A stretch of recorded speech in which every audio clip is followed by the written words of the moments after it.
that we are collectively rallying around our commonalities as amazing citizens in this great nation, the Constitutional Republic of the United States of America. This is our flag. This is our seal. They don't own that White House. They don't own that seal. That's our seal. They don't own this flag. That's our flag.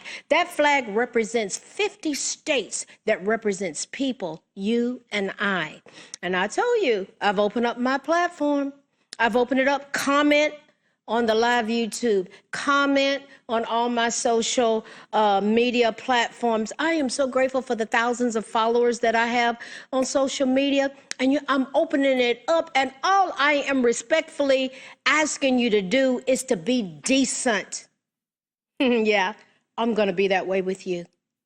You be that way with me, even if you're not that way with me. I'll just say, they don't want to be a part of the solution. And if that's what you choose to do, fine. But I'm telling you what, there's a think tank. There's a group of us. There's a remnant. The remnant has risen. There's a remnant. We are going to work together around our commonalities in this great nation, the Constitutional Republic of the United States of America. Why? Why are we doing that?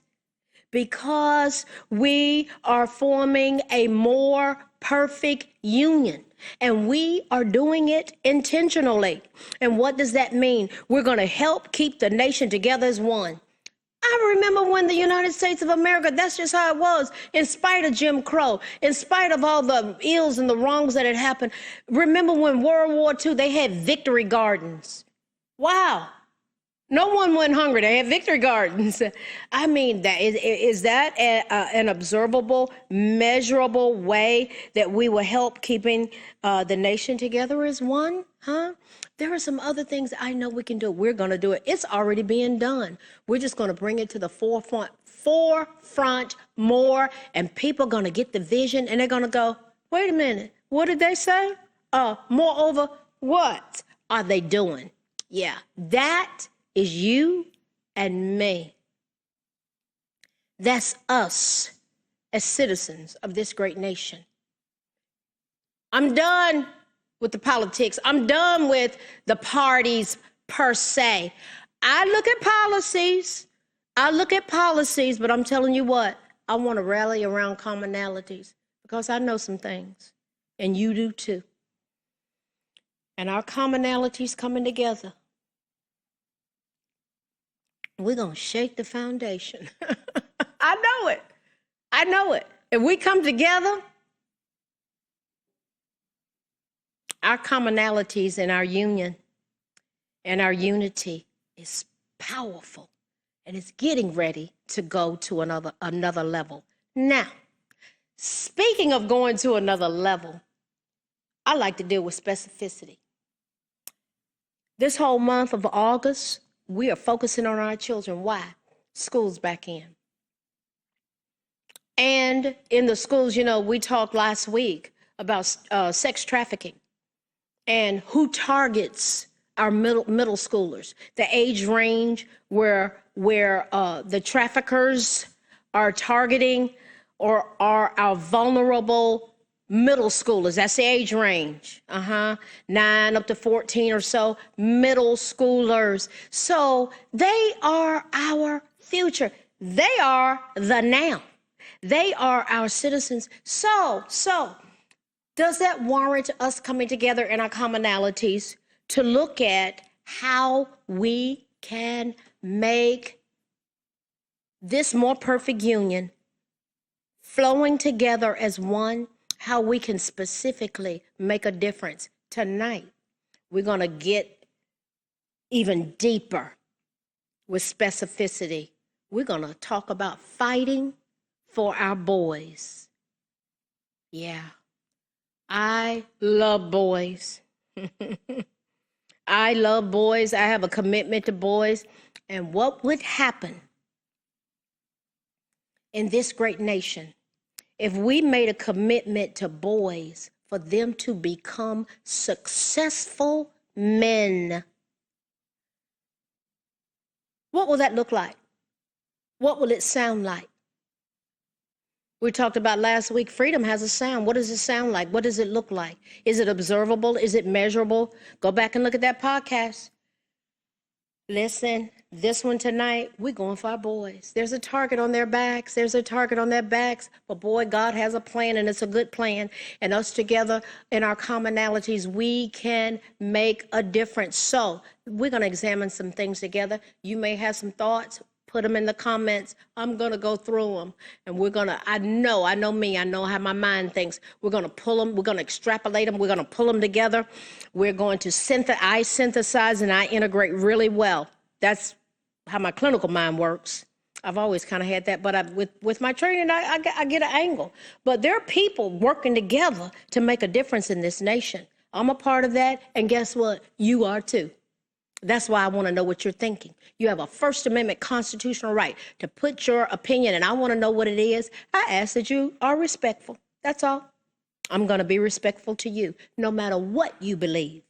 So, fighting for our boys. What's that all about? What would happen if our boys knew that we were proud of their boyishness? Oh, I can think mama said, that can be a difficult one for mamas. Because raising boys can be trying. They're different than girls. Oh yeah. But it's important to be proud of our boys for what they offer. Their ingenuity, their creativeness, the fact that they're competitive, their desire for autonomy. What would happen if we made a big deal out of things that they do and things that they accomplish? We become very intentional as a nation. Boy, our boys, those are our future men. We're going to make a big deal out of what's going on with them. Oh, yeah. Men. What would happen if we did that as a nation? What would happen if we allowed them to take on tasks that are too hard for them? Where we don't rescue them. The best way for your sons to learn, and more importantly, to know that they can learn.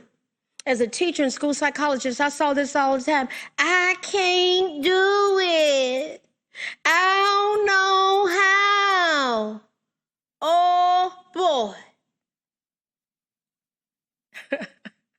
Those are the ones I like to go after because I wanted to show them that they could do it.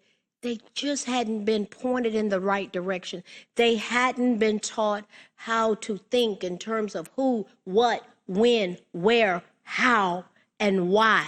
What will be the steps that are involved in executing those particular categories as it flows out of their little souls, and they do it and they go, wow, you see what I did? Yeah, I saw what you did. Man, make a big deal out of it. What happens? That's how I raised my son. That's how I raised my son, and I'm very intentional with other boys. I'm talking about the boys tonight. Listen. What would happen if we focused, and what we're talking, all this ties in with forming a more perfect union in the Constitutional Republic of the United States of America. And what does that mean? We keep the nation together as one. I'm not talking about them living their life being a thug and thinking they got to shoot and fight and all this to be somebody. I'm talking about boys that are going to be doctors and dentists and leaders and politicians with integrity. They're going to fulfill their God-given destiny. What would happen if we instill confidence and self-assurance in these boys? So, what would that look like? See, we got to get out of this thing. I don't have time for that. What would happen if we would embrace our 4-year-olds wanting to help us with groceries? See, we get in this rush sometimes. I don't want to. Now, I need to hurry up and make the list. What would happen if they make the list? If you get them actively, we're going to make the grocery list, baby. You know we do this every other week. or once a month. I don't know what your schedule is. You may think, put your comments down in there, guys. Put your my fellow Americans, put your comments in there. You might say, let me tell you what we're doing in our household. Let me tell you what we're doing with our grandchildren. Let me tell you what we're doing with our children. Let me tell you what we're doing in our church. Let me tell you, put it in there. We're gonna rally around our commonalities. Make the grocery list together. Let them make it. Let them have the input. Let them go to the grocery store. Let them go and pick out the groceries. Let them go up to the counter and do the scan thing. Whoa, what an empowering activity for them to scan it. And you tell me, this is how we do it, baby. And we put the eggs in a separate bag. Why is so many golden opportunities to teach them basic principles? What would happen with boys if we don't interfere with their play? Unless you have to now, we're talking about being safe, of course. They may need us to step in and intervene.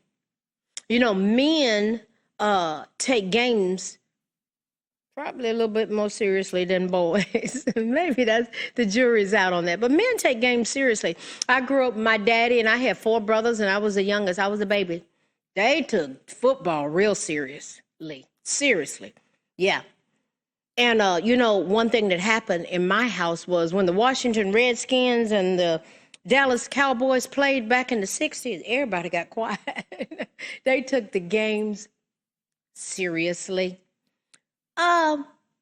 But if we don't interfere with their play and we intentionally just pull back on them, what are the chances of them building skills, strength, and problem solving for the real world? Let's camp out a little bit here at this problem solving. Guys, I know in my sanctified soul that if we would empower our boys with just this one thing in the constitutional republic of the United States of America, we could turn this nation around in a powerful way. If we would instill in our boys, in our children, in our nation, that we think this way. There are some things that's okay for us to think alike, and one is being solution-focused problem solvers. What would it be like if we taught our children to think, okay, baby, my son used to come and say, Mom, I don't know what to do. And I had put on his wall what I'm getting ready to go over right now. I started this when he was about 7, because we were having all these conversations back and forth about, what do you do next? Well, I don't know. I said, yes, you do. Because if you go look on your wall in there, baby, you're going to come back and tell me what step of the solution-focused problem-solving model you're on right now. And so what are those steps? 1, listen, describe the problem. Well, I don't know. Okay, well, sound like you don't know what to do. Sound like you got a problem. So describe it. Give it a language. I want you to name and explain it. Give me the language of what you view as being the problem here. Describe the problem. That's step 1. Step 2, check the facts. What's factual? Are you believing something that's not even true? I was talking to someone recently. They said, no one thinks anything about me. I said, are you kidding me? The devil is a liar. Jesus said in John 8:44, he's the father of lies, and the truth has never been in him. I love you. I care about you. There's nothing that I wouldn't do for you. And you're going to sit up here and tell me no one cares about you. It was a lie. It was not a fact. They were crying, and it was a lot of healing that went on in that interaction. We need to hear that we care about people. Check the facts. Number 1, describe the problem. Number 2, check the facts. What's really true about that situation? Step 3, identify your goals. What are your goals? What do you want to get accomplished, baby? Give me a language. Talk to me. What do you want? I want to know what's on your heart as far as the goals that you want to accomplish. Step 4, brainstorm your solutions. What are some possible options, sweetheart? Teaching them, training them that this is how they think. Step 5, choose a solution. We brainstormed it, choose one. Let's just choose one. We can have a backup. It's okay to have a backup plan. And then step 6, put the solution into action. It's observable and measurable. We will see you as boys who are developing into amazing men executing that particular action. And then step 7, you evaluate the results.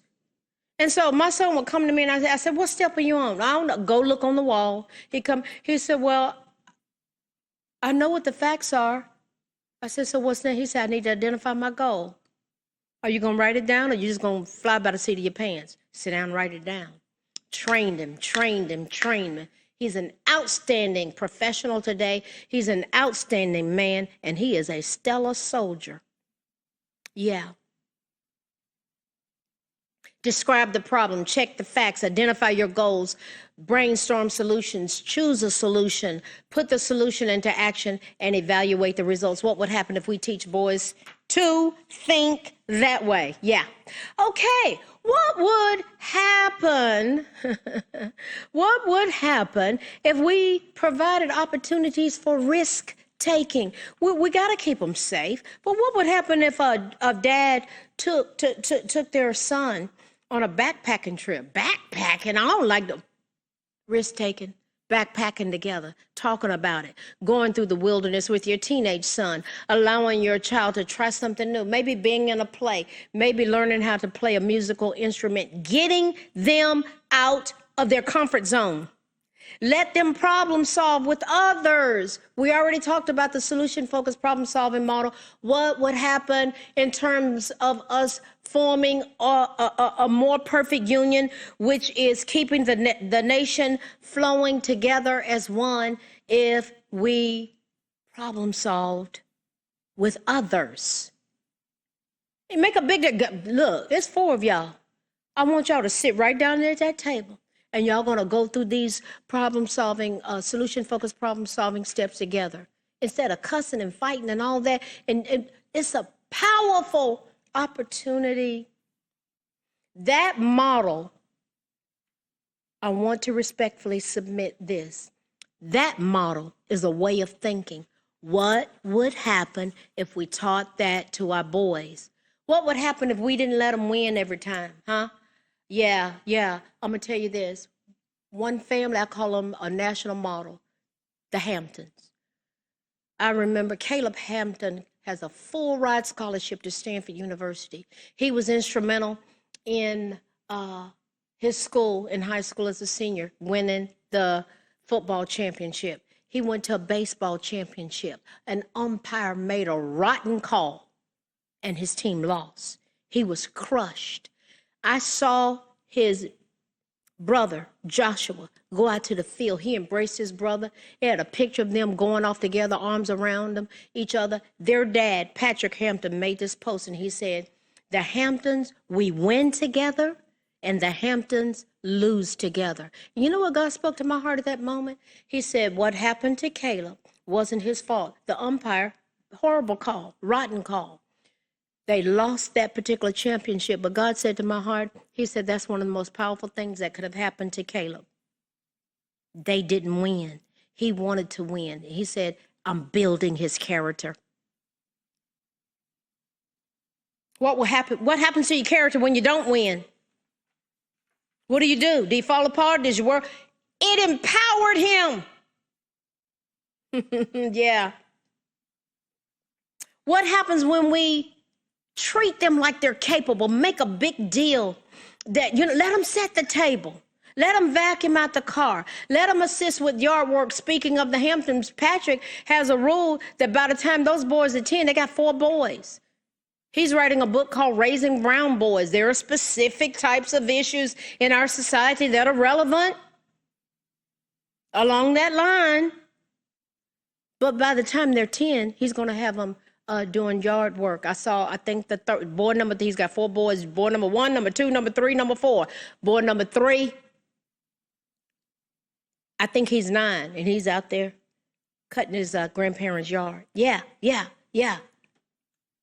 Treating them like they are capable. I was watching how he was training his son. Powerful. Thank you, Patrick Hampton. And the Hamptons, and Sharinda. Amazing mother. Amazing family. They really are. Follow them on social media. What do we get outside? Get outside. Get outside and go play. Give them responsibility. Yes, they need responsibility, but they need to romp and play. The sooner you can get your sons involved in the inner workings and responsibilities of your family and your household, the better we are setting them up for success. Now, there's something I don't want to miss in this podcast, and I'll come back to these points. God has blessed me to encounter some of the most amazing, stellar people, and they're just brilliant. And there's someone that shared a perspective as a father and as a man. And this relates to boys. And I want to capture these words. I want you to listen here.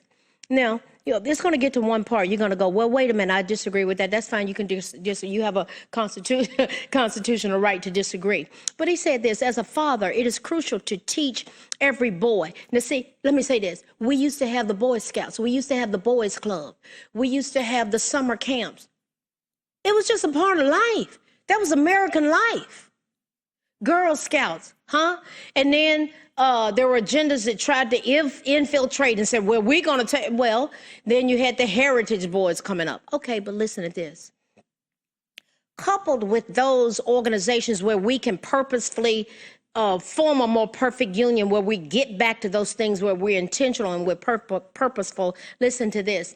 As a father, my friend and colleague has said, it is crucial to teach every boy as well as every young man that their body is sacred and deserving of respect. I believe in having open and inclusive conversations with both boys, with boys about consent, personal boundaries, and healthy relationships. By doing so, we can empower them to make informed decisions and reduce the risk related to sexually transmitted diseases and unwanted pregnancies. Educating boys and young men about responsible sexual behavior. And some people will say, well, they don't need to be having sex at all. Okay, but some of them are. So let's go there. Educating them, boys and young men, about responsible sexual behavior. That looks different ways. Celibacy, yeah, and then some are sexually active. They're teaching moments. These are teaching moments. And the potential consequences of unprotected sex can help him take proactive measures to protect his health and well-being, emphasizing the importance, if they are sexually active, what do they need to be doing differently? Do they need to pursue abstinence? If they say, no, I'm not going to do it right now, I'm not there, do they need to be doing something to protect themselves sexually and getting regular STD screenings as vital steps to safeguarding their physical and emotional health? We're talking about fighting for boys. Additionally, this fine man said, I understand the significance of discussing the importance of not having kids out of wedlock with my son. We're fighting for boys. I want boys and young men to understand the long-term impact of parenthood on his disposable income and time. Raising a child is a significant responsibility that can affect his financial stability and personal goals. Therefore, we're provoking thought, bringing awareness here. Therefore, promoting family planning and responsible decision-making will be crucial, helping him avoid unintended parenthood and enabling him to plan for a stable future when he's ready to start a family and he can responsibly take care of a family. As a family advocate, my aim is to foster open and equal conversations with my boys and young men about respect, consent, and responsible sexual behavior. By doing so, I hope to equip them with the knowledge and tools to make informed choices, reducing the risk of STDs and unwanted pregnancies, and encouraging him to build healthy relationships. Ultimately, I want boys and young men to make responsible decisions that will contribute to his physical, emotional, financial well-being, and spiritual well-being in the long run. Traditional roles, along with the traditional institutions, is solid advice for teaching boys right. When this person shared this with me, I was like, that is stellar. We need men like that speaking into the heart and soul of our boys. We're talking about fighting for our boys tonight. Consider this as well. What would happen if we had grandparents from a nursing home, old people that fought in the Vietnam War or World War II, if they're there, that they go into the schools and they read stories to the students versus the concerted effort to get others to read to them? What would happen? You letting other people go in there and read to them? Can we let our elderly read to them? Fighting for our boys. When those others go into schools and read to them, is the agenda to plant seeds of uncertainty in the minds of our children regarding their gender? What's going on? I love old people. I would love to hear their stories. My cousins will be out romping in the yard. I want to sit at the feet of the elders. There's power in that. Fighting for our boys. We're talking about forming a more perfect union. I can bring that up and don't even get in. Listen, we don't even have to be dealing with matters of gender. I'm talking about fighting for our boys and putting seeds in them. Why can't we have a balanced presentation? Would having these precious old people who are full of wisdom and experience be contributing to us forming a more perfect union? There's been a fierce attack against our boys. Oh yeah, y'all know it has. It has. Giving them responsibility at an early age. Being intentional with our boys. And here's one more. Letting them cry. Letting them cry. This comes up in research over and over again. Men do not feel it's okay to show a full spectrum of emotion. Real men don't cry. Well, what do real men do? Hello? Put it in the comments. What do real men do? Do real men cry? Men, do you cry? I want to hear your comments. They are taught at a young age that aside from anger, emotions are not okay to express. Are you kidding me? When I've done therapy sessions with men and they start crying, boy, I tighten up the seat belt because we're going somewhere then, because I have tapped into an area of their soul that they have protected and guarded, and that's exactly where they need to go. And I can't begin to tell you the shackles and the chains that broke off of those men's mind when they cried and they became vulnerable. And I guarded and I honored and cherished that moment that they made themselves vulnerable. Because when they don't do that, they'll tend to isolate and anger will take over. And a lot of times anger is related to fear and loneliness and depression, and they become vulnerable for alcohol and drug addiction and suicide. Allow your sons to cry. Allow them to be honest. Allow them to experience these things, because when we do, their future relationships, their children, ultimately their inner self will soar.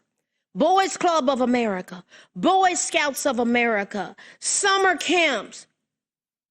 Back to the basics. What would happen if we focused on that in the Constitutional Republic of the United States of America? Might we take our boys as we fight for them from destruction to dignity? Good night. Thanks for listening to this week's episode of From Destruction to Dignity with Janice Pons. Janice's mission is to provoke thought, bring awareness, and point people towards intervention when needed. As a reminder, this show is not therapy, but for educational purposes only. For more information, check out JanicePons.com or follow her on social media. Education, affirmation, dedication, information, revelation, a new nation.